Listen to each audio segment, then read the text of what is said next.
This is the new iPad Pro 12.9, and here is the 11-inch model. Plus we've got the new white Magic keyboard accessories. Now, despite the fact that both of these iPads have M1 processors that were originally put inside Mac computers, I'm here to tell you that this thing right here, it's an iPad. And so is this one. So let's review them.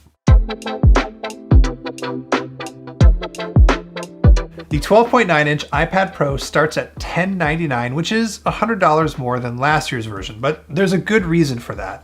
But that only gets you 128 gigs of storage, and I think if you're already spending that much money, you should probably spring for a little bit more. The 11-inch version starts at $799, and same deal, it's 128 gigs of storage, and I think that if you're spending that much money, you might as well get more. And of course, if you're gonna get all those, you might wanna get the keyboard too. The Magic Keyboard here with the trackpad is $300 or $350, depending on which size you get. You can also spend more for 5G or get an Apple Pencil. They're expensive, even compared to some powerful laptops, and there's no getting around that.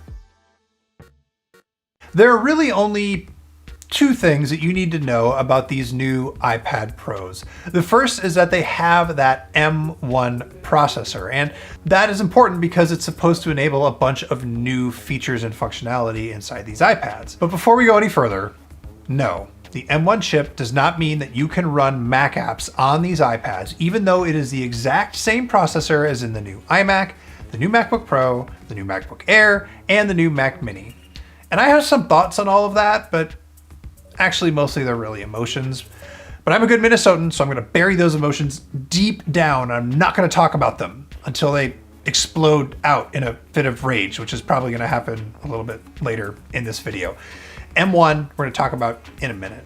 The second thing that you need to know is that the big iPad with its 12.9-inch screen has an all new kind of screen. Apple calls it the Liquid Retina XDR display, but what that actually means is that they're using a new kind of screen technology here, mini LED.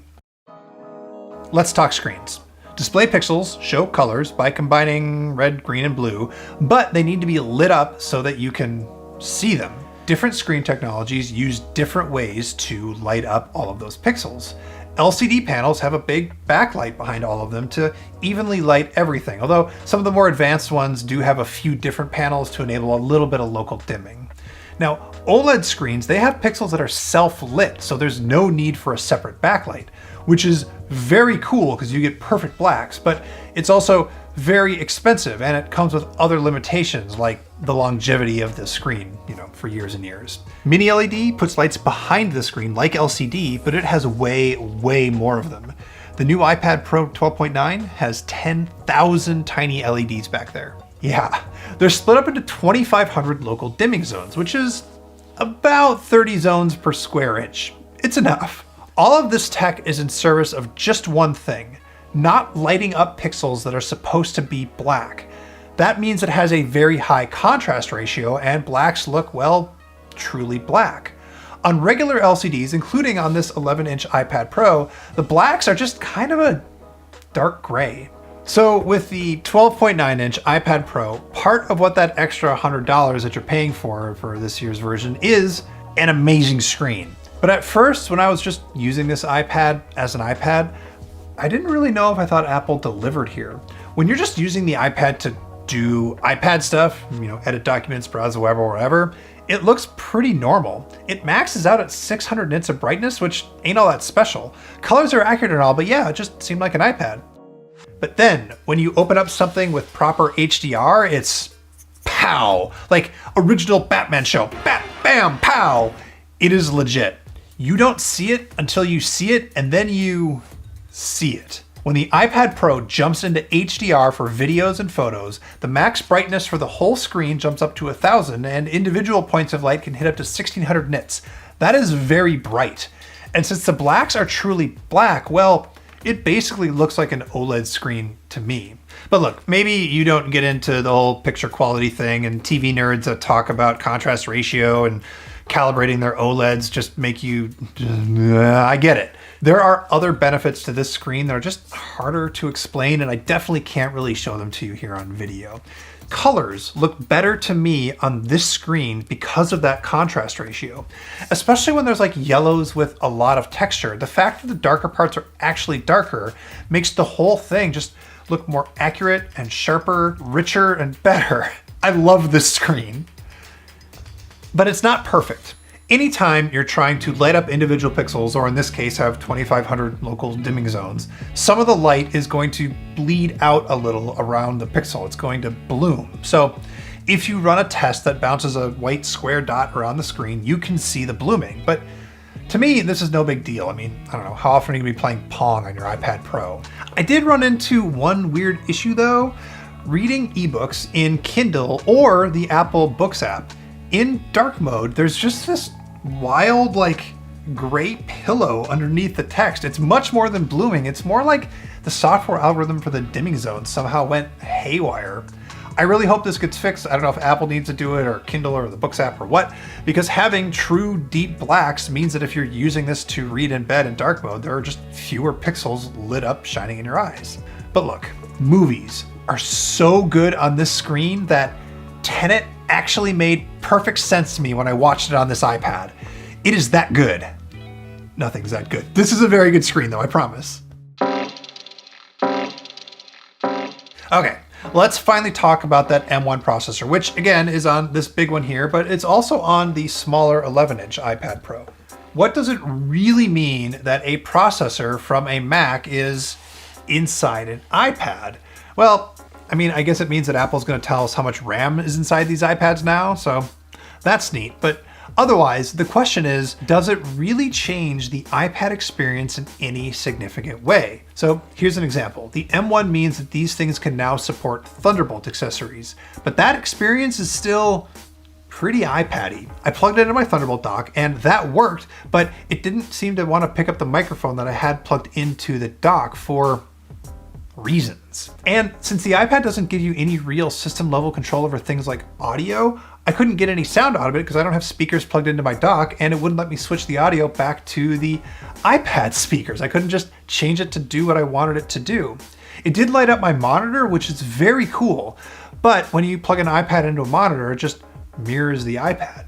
I also had a hard time getting it to recognize this admittedly pretty old lacy Thunderbolt drive, so your mileage may vary with compatibility.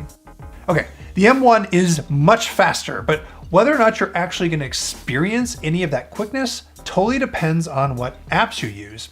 So for example, Apple says that LumaFusion can run 6 streams of 4K HDR. That's cool. But for me, doing an Adobe Premiere Rush export on this 2021 M1 iPad, I got the exact same speed as what I got on my 2018 11-inch iPad Pro. Apple is doing one nice thing with the increased power here. The front-facing cameras automatically follow and zoom in on faces, and it works really well, and it also works in any video conferencing app, including Zoom.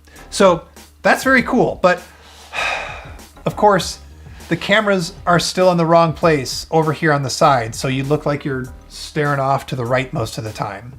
And that juxtaposition, it is still the story of the iPad Pro. It does amazing stuff, but you still hit that weird wall of iPad limitations when you start really trying to push it. Okay, emotions. I get, and I think I agree with Apple's reasoning for not wanting to put Mac apps on the iPad. That is fine. Let the Mac be the place that does everything and lets you fiddle with anything, and let the iPad be simpler. But what that means is that Apple is kind of recreating every single trope in computer land in the iPad way.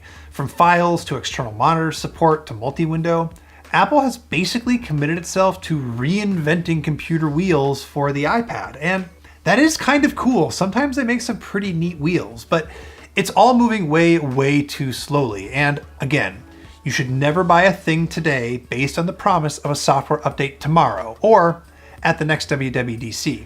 The Files app can't do basic things like tell you how big a folder is. And with the Epic versus Apple trial going on right now, I just have to say it. You can install pretty much any software you want on a Mac, but on the iPad, you gotta use the App Store. And don't get me started on the fact that Apple refuses to offer multi-user support on the iPad, so sharing this with somebody else in your family is a huge hassle. Now look, I love this computer, but I have to be realistic here. A 256 gig 12.9 inch iPad Pro with a Magic Keyboard costs $1,548. A MacBook Air with the same storage and the exact same processor is $999, and it weighs less, and battery life on the MacBook Air is maybe slightly better if you're using these things all day for work.